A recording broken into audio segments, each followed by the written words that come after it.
bem? Estamos aqui para mais uma de nossas aulas da Escola Bíblica Dominical da Sala Discipulado.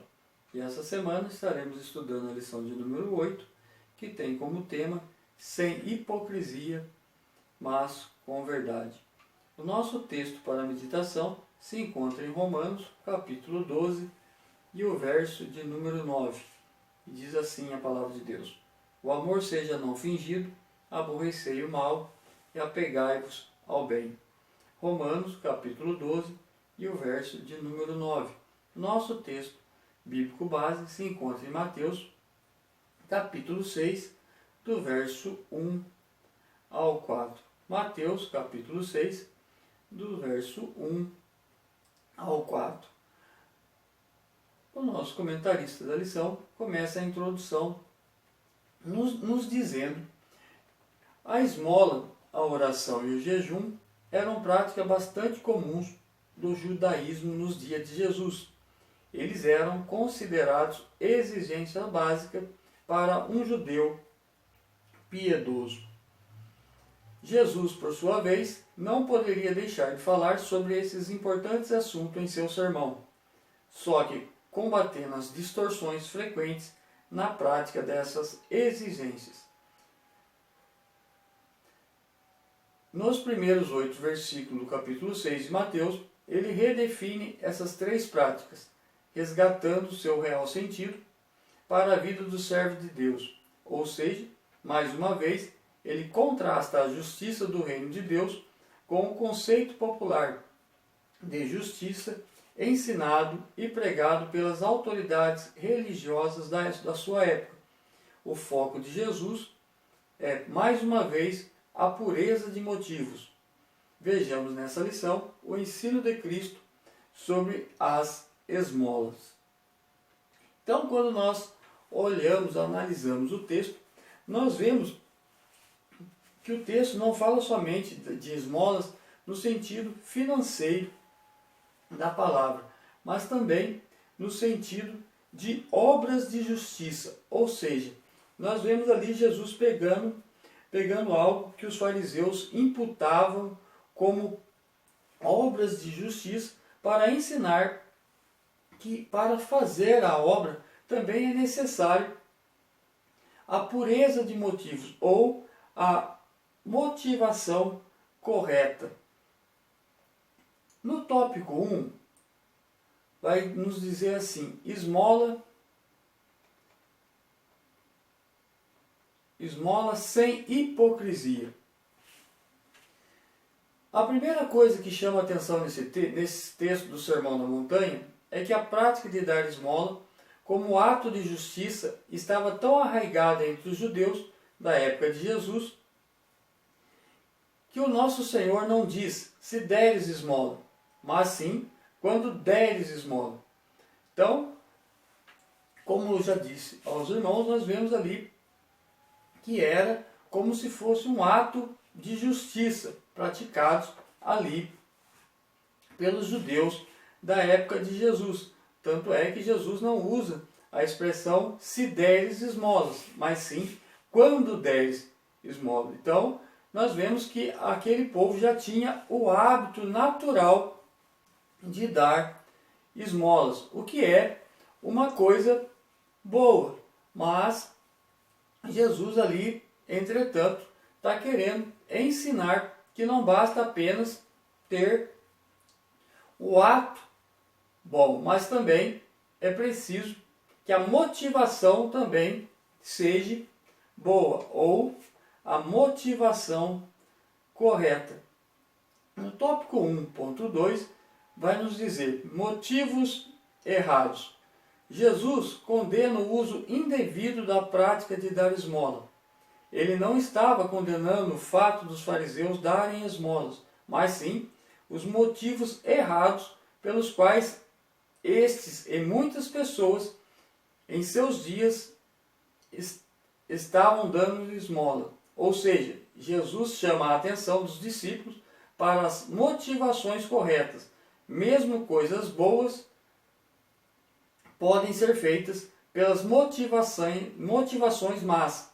Não basta que algo em si seja bom, mas que os meios e as intenções de fazer tal coisa também sejam boas.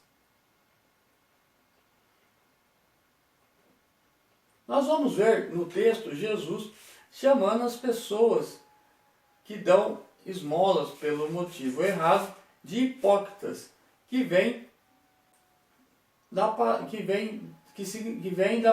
hipócritas, que significa literalmente ator. Ou seja, nós vemos que as pessoas no tempo de Jesus, eles atuavam. Por que eles atuavam? Nós vemos que os fariseus ali, eles gostavam de fazer essas obras, né, de dar esmolas, a própria oração e o jejum. Eles gostavam de fazer isso de forma pública, para demonstrar ao povo que eles eram homens piedosos, mas por mera aparência ou para receber a glória dos homens. Então eles atuavam como pessoas piedosas, muitas vezes não sendo verdade.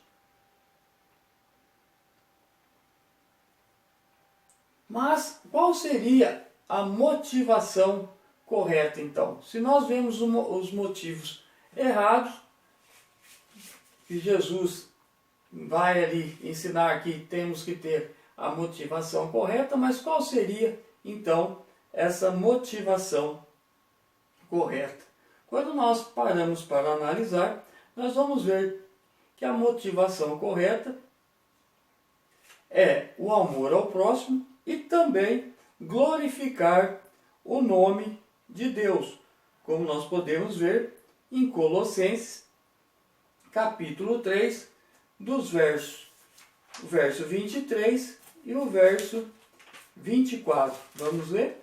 Colossenses, capítulo 3, o verso 23 e 24, que vai dizer assim: e tudo quando fizerdes, fazei-o de todo o coração, como ao Senhor e não aos homens, sabendo que recebereis do Senhor o galardão de herança, porque a Cristo o Senhor o servis.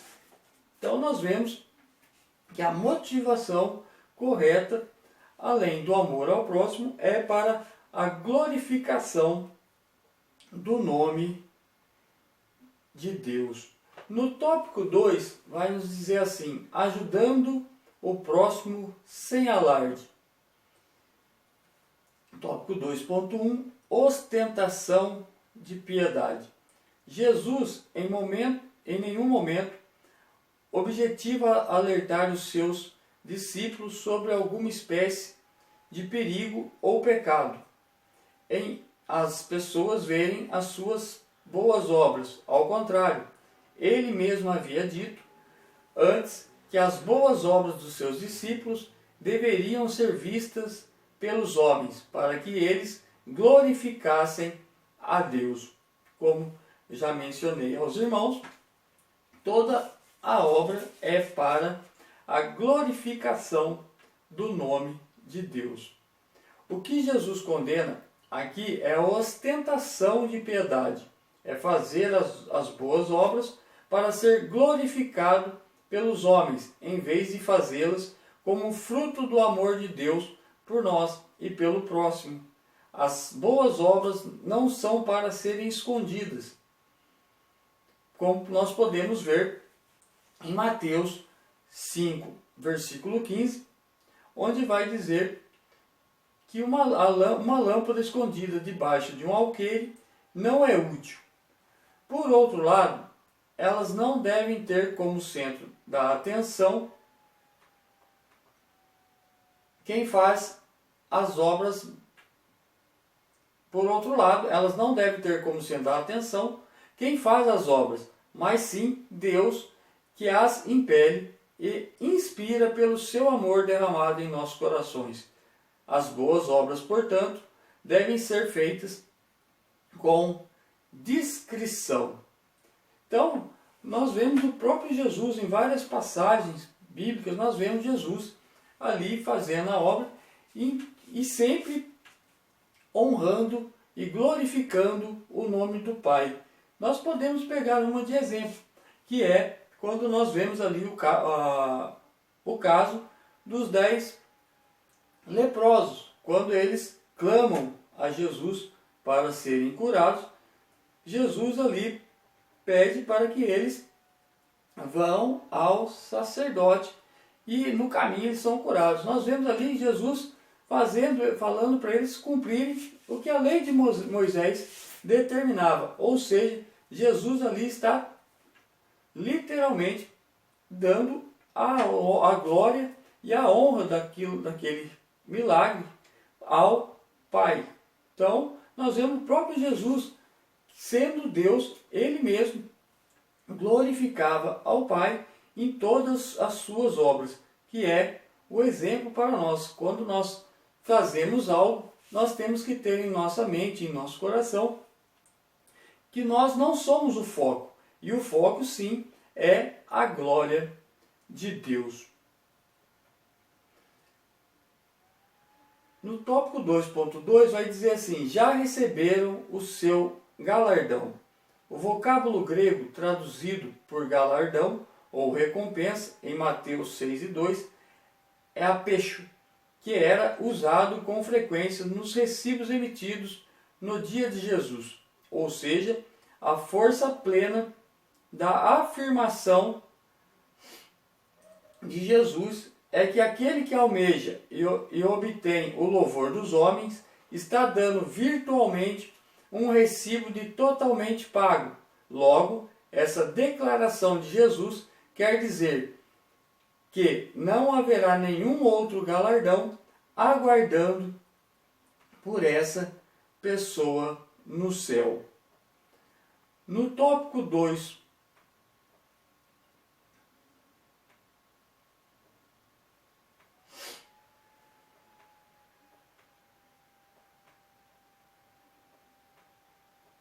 no tópico 3, vai nos dizer assim: Deus vê o bem que fazemos em secreto. Não saiba a tua mão esquerda o que faz a direita. Nós vemos Jesus aqui, mais uma vez usando a figura de linguagem, desta feita para enfatizar a necessidade de fazermos o bem às pessoas sem querer chamar a atenção para nós mesmos.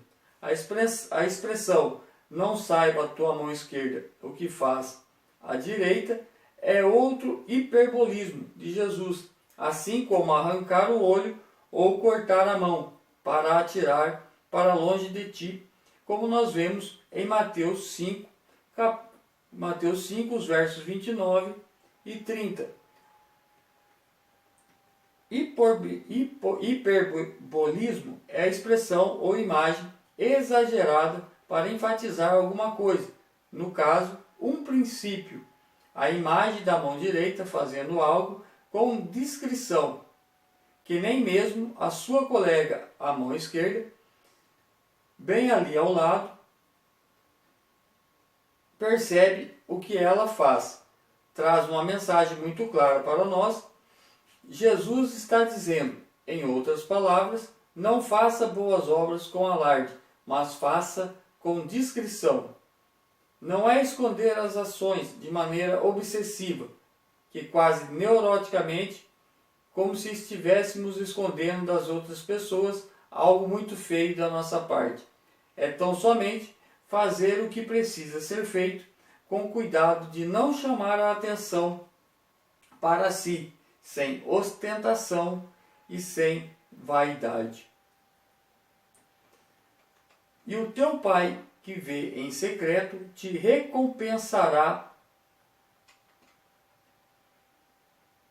publicamente. Ainda que ninguém aqui na terra, a não ser você e a pessoa beneficiada, saiba das suas ações,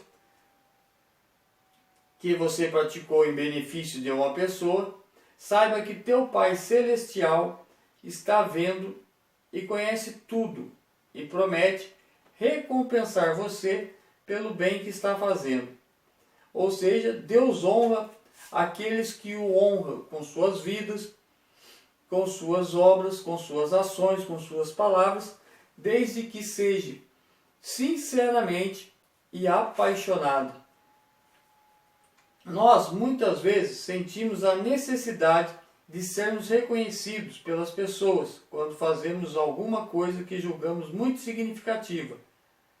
Esse é um sentimento natural, mas que devemos tomar cuidado para que eventualmente não se torne algo doentio e vaidoso. Então, nós sabemos que muitas vezes nós necessitamos ou precisamos, que outras pessoas venham reconhecer aquilo que fazemos. Mas nós temos que tomar um cuidado, ter uma cautela para que isso não venha se tornar uma vaidade, E daí nós começamos a querermos a glória para nós, sendo que a glória é sempre de Deus.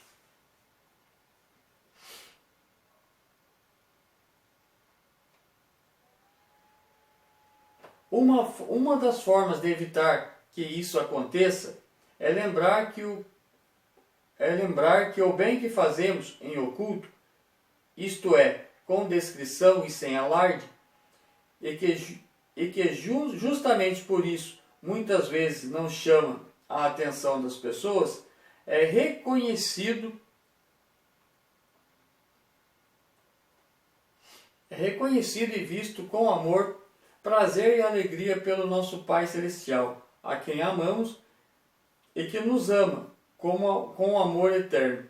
Como declara Matthew Henry, um pastor inglês do século XVII, o fato de Deus ver todas as coisas em secreto é um terror para os hipócritas, mas um conforto para os cristãos sinceros. A recompensa divina. Jesus promete que o próprio Pai nos recompensará pelo que fizermos para Ele aqui na terra em favor de outros. E essa recompensa se dará na eternidade. Será pública diante dos homens e dos anjos.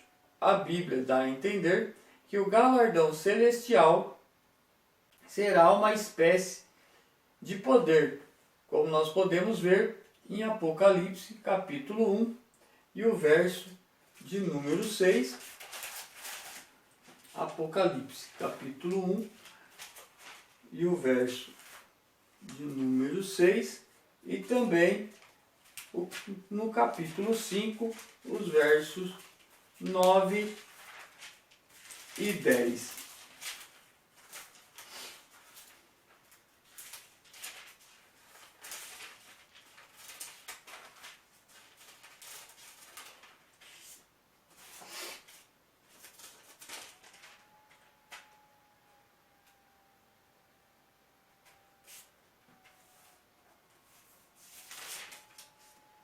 E diz assim: e nos fez reis e sacerdotes para Deus e seu Pai, e a Ele glória e poder para todos sempre. Amém. E o capítulo 5, os versos 6, versos 9 e 10,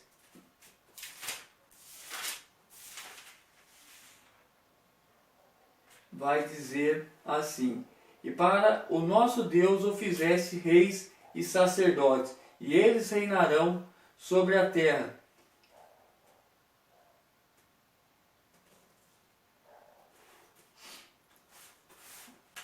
E também nós podemos ver em Mateus 5 e o verso de número 12.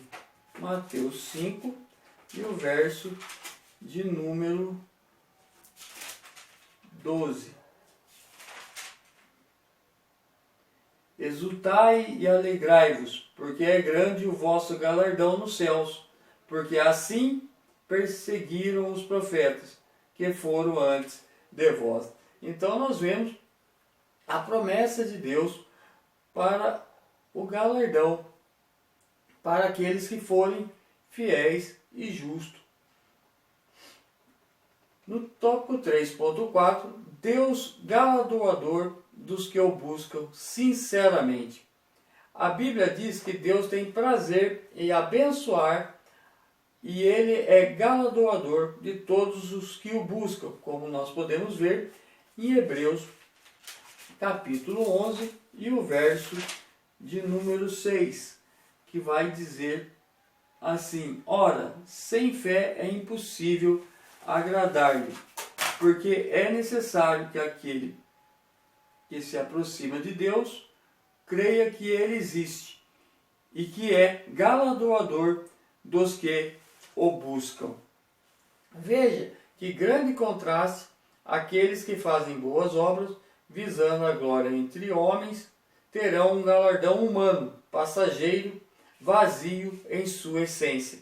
Entretanto, aqueles que fazem as boas obras visando a glória de Deus receberão um galardão divino, eterno, perene de glória indivisível.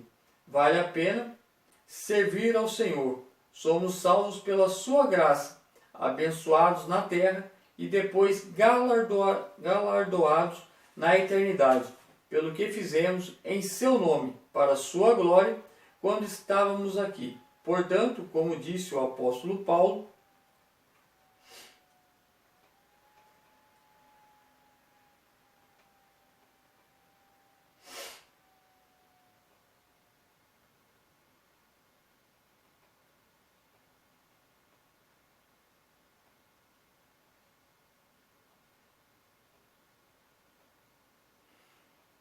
não sejamos cobiçosos de vanglória, irritando-nos uns aos outros, invejando-nos uns aos outros. Não nos cansemos de fazer o bem, porque a seu tempo ceifaremos, se não houvermos desfalecido. Mas longe esteja de mim o gloriar-me, a não ser na cruz de nosso Senhor Jesus Cristo. Gálatas, capítulo 5, o verso de número 26, e Gálatas 6, do verso 9 ao 14.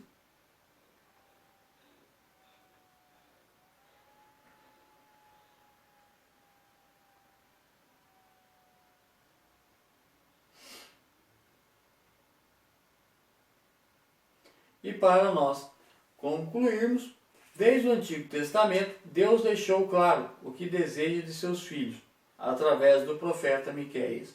Ele afirmou: Ele te declarou, ó homem, o que é bom e que é o que o Senhor pede de ti, senão que pratiques a justiça e ames a beneficência e andes humildemente com o teu Deus. Miqueias, capítulo 6 e o verso de número 8. O que Jesus exige dos filhos do reino nada mais é do que isso: amor sincero por Deus e pelo próximo, bondade, humildade, integridade, submissão à vontade divina. Aqueles que fazem a obra de Deus com esse espírito, com esse sentimento, nunca buscarão a glória para si quando estiverem praticando uma boa ação, mas sempre farão o que devem fazer em favor do seu próximo, para a glória de Deus e por amor ao seu próximo, nunca por interesse meramente pessoal. Boas obras não devem ser nunca uma competição de egos ou um exibicionismo de piedade extrema, mas sim uma demonstração sincera do amor de Deus, derramando em nossos corações em favor dos necessitados. Qualquer coisa diferente disso é apenas aparência de piedade, e não piedade cristã de fato. É hipocrisia, farisaísmo e não vida cristã genuína. Então, que Deus nos livre desse cristianismo artificial, falso, teatralizado, e que possamos viver um cristianismo verdadeiro e genuíno de coração. Então, que o Espírito Santo possa falar melhor ao coração de cada um de vocês e que possamos ter sempre em mente